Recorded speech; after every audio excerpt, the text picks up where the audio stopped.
should have known something was wrong the moment she opened the box. Looking back, the signs were all there, the strange feeling in my gut, the way the air in the room suddenly felt heavier, like something unseen was watching. But at that moment, all I saw was my daughter's happiness. I had no idea the doll in that box would change everything. Diane's hands trembled with excitement as she tore the pink wrapping paper and untied the yellow ribbons. The moment she saw what was inside, her eyes widened with joy. A rag doll, the same one she had longed for at the street market 2 weeks ago.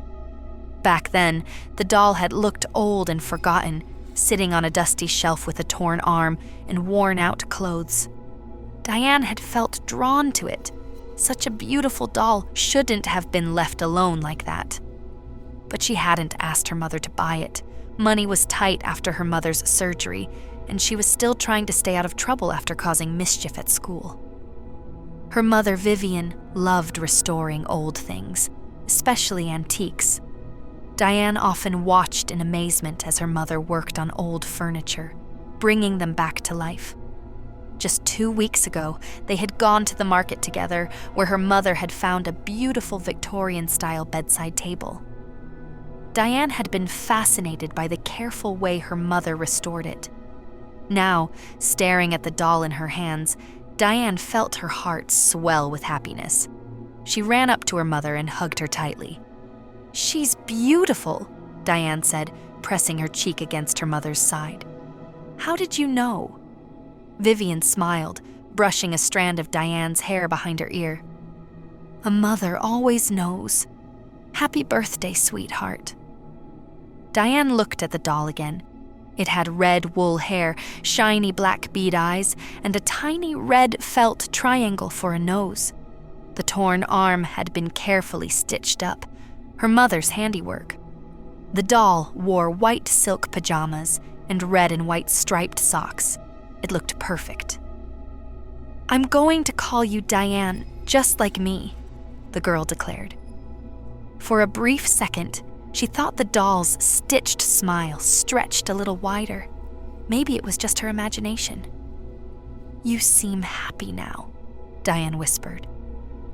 For a moment, she thought she saw a tiny glint in its glassy eyes. The next morning, Diane carried the doll everywhere. At breakfast, she placed it on a chair beside her, chatting to it as if it were alive. Vivian found it adorable.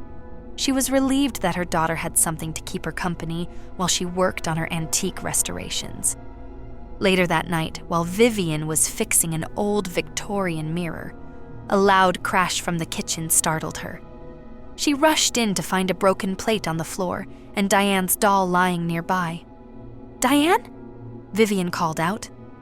Diane peeked in, her face turning red. "It slipped," she murmured, shifting her feet awkwardly. Vivian sighed. "Clean it up and go to bed." As she turned to leave, her eyes landed on the doll. A strange chill ran down her spine. Had the doll's head tilted slightly at the sound of Diane's name? She shook the thought away. It's just my imagination. Later that night, Vivian checked on Diane. The soft glow of the steam lamp cast gentle light over her sleeping daughter. Diane's arm was wrapped protectively around the doll. Vivian smiled and turned to leave, but then she spotted a piece of paper on the floor. Thinking it was one of Diane's drawings, she picked it up and tucked it into her pocket. She would look at it later. When she finally did, the sight made her freeze. Scrawled in red ink, the note read, "Help me." The gears in Vivian's shoulder tensed. It had to be one of Diane's little games, but something about it felt wrong. She crumpled the note and tossed it into the trash. That night, she was jolted awake by screams. At first, she thought it was coming from outside, but then she realized it was Diane. Vivian ran to her daughter's room and found her thrashing in bed, blood dripping from her nose onto the pillow. "Diane!" Vivian shook her. "Wake up!" After a few agonizing seconds, Diane's eyes flew open. She gasped and clung to her mother, shaking uncontrollably. Vivian held her, whispering soothing words. "It's okay, baby. It was just a bad dream." Once Diane calmed down, Vivian asked, "Do you want to talk about it?" Diane hesitated before shaking her head. "No. But Mom, where's my doll?" Vivian looked around. It wasn't on the bed. "There it is," Diane pointed to the door.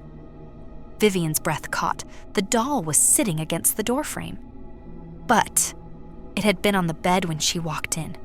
Had it fallen? Or had it moved?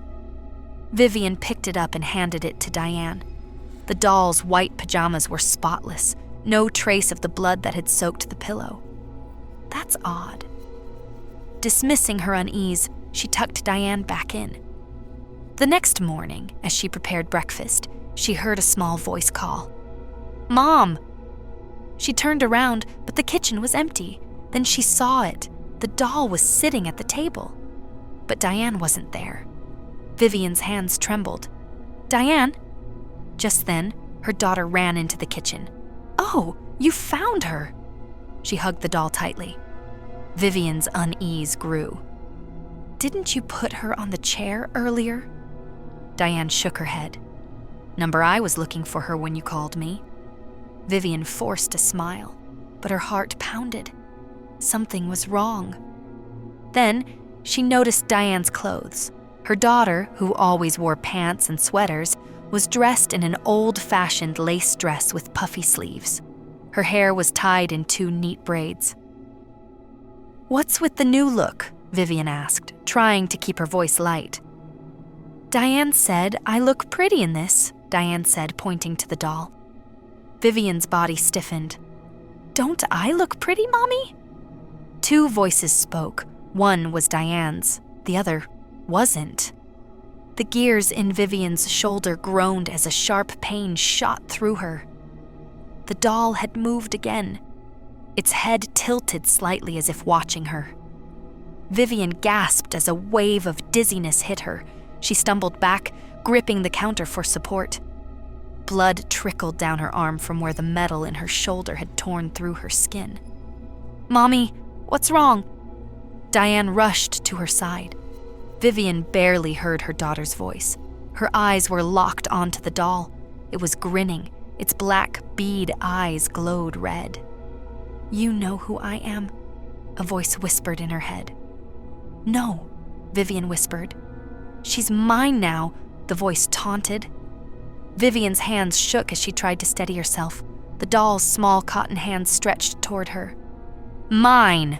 the voice screeched. Vivian wanted to scream, but everything went dark. If you enjoyed this story, make sure to like the video, subscribe, and turn on notifications so you never miss another chilling tale. And tell me in the comments, would you keep a doll like this in your house? Or would you throw it away the moment it moved? Share this with someone who loves a good scary story, and warn them, because some toys should never be played with.